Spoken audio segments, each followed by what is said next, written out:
আজকে আমি তৈরি করছি তান্দুরি চিকেন ঝাল ফ্রাইয়ের রেসিপি।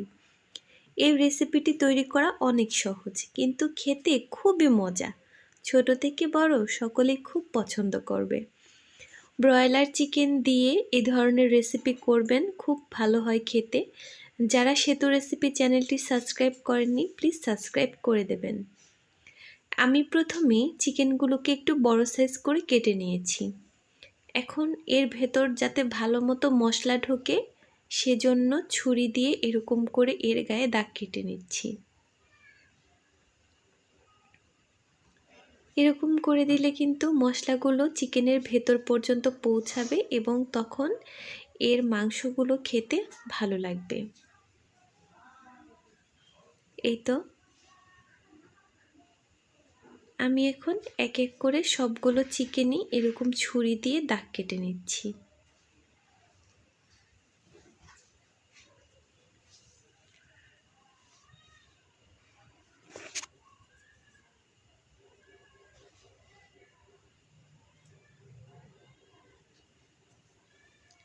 সবগুলো চিকেন এরকম করে দাগ কেটে নেওয়ার পর এটাকে আমি ম্যারিনেশন করব।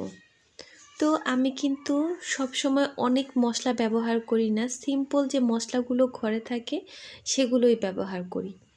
এখানে আমি দিয়েছি 2 টেবিল চামচ মরিচের গুঁড়ো,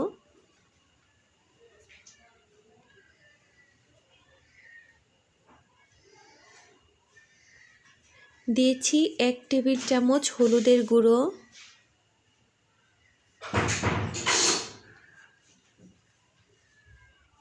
পরিমাণ মতো লবণ, 1 টেবিল চামচ রসুন বাটা,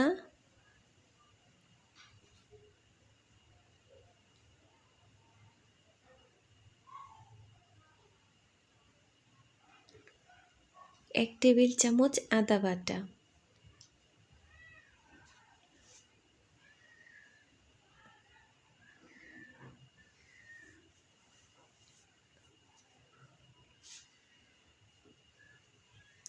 আপনারা চাইলে আদা রসুনের একসঙ্গে পেস্টটাও করে দিতে পারেন। আমি এরকম আলাদা আলাদা করে রাখি, সেজন্য এরকম আলাদা পেস্টটা ব্যবহার করলাম। এবং চেষ্টা করবেন এই মাংসগুলো যখন পরিষ্কার করে ধোবেন যাতে এর মধ্যে কোনো পানি না থাকে, তাহলে কিন্তু মশলাটা ভালো মতো ভেতরে ঢুকবে না। এখানে দিয়ে দিলাম ধনে ও জিরে গুঁড়ো। আমি এখানে জিরেটা হালকা করে টেলে নিয়েছিলাম, তারপরে ব্লেন্ড করেছি।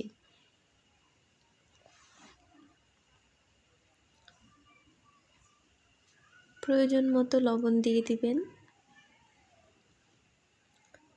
তারপর এখানে 1 ফালি লেবুর রস দিয়ে দিতে হবে। এটা কিন্তু মাস্ট, লেবুর রসটা অবশ্যই দেবেন, এতে করে টেস্টটা খুব লাইট হবে।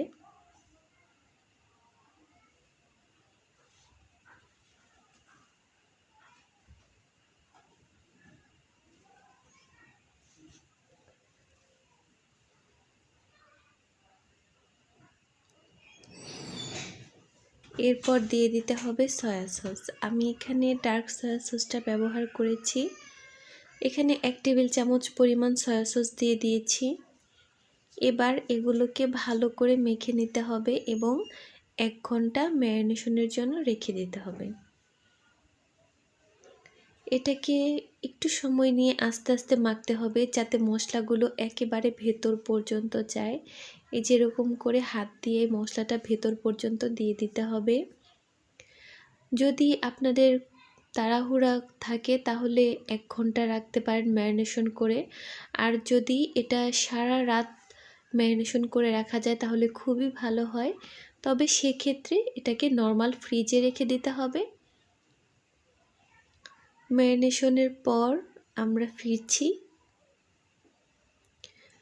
এখন আমি অন্য একটি মশলা তৈরি করে নিচ্ছি। 10 কোয়া রসুন, 5টি কাঁচামরিচ ও ধনেপাতা মিক্সিতে ব্লেন্ড করে নিয়েছি। এবার আমি চিকেনগুলোকে ভেজে নিব। চিকেনগুলোকে হালকা একটু পোড়া পোড়া করে ভাজতে হবে, কিন্তু প্রথমেই হাই ফ্লেমে জালটা দিতে যাবেন না, তাহলে চিকেনটা উপর দিকে পুড়ে যাবে, ভেতরটা কিন্তু কুক হবে না।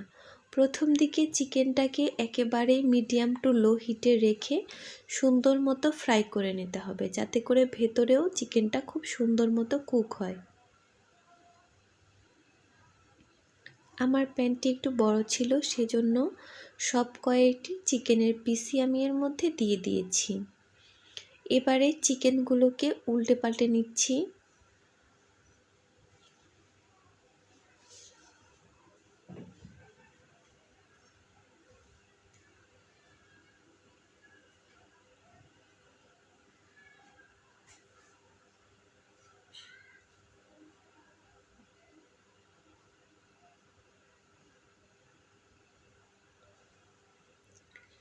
চিকেনগুলো যাতে ভালো মতো সেদ্ধ হয় সেজন্য আমি একটি ঢাকনা দিয়ে কিছুক্ষণ এটাকে ঢেকে রাখবো। যখন চিকেনটা এরকম বুঝবেন হালকা একটু এর স্কিন ফেটে ফেটে গিয়েছে, তখন বুঝতে হবে যে চিকেনটা ভেতর থেকে কুক হয়ে গিয়েছে। যেহেতু আমি তান্দুরি ফ্রাই করছি, সেহেতু আমি চিকেনটাকে একটু পোড়া পোড়া করে ভেজে নেব। এবারে হচ্ছে গ্যাসের ফ্লেমটা আমি হালকা করে একটুখানি বাড়িয়ে দিচ্ছি।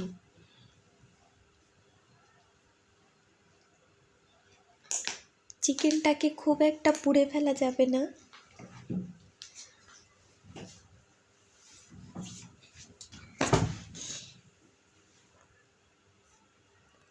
চিকেনটা সুন্দর মতো ফ্রাই হয়ে এলে আমি এগুলোকে তুলে রাখবো।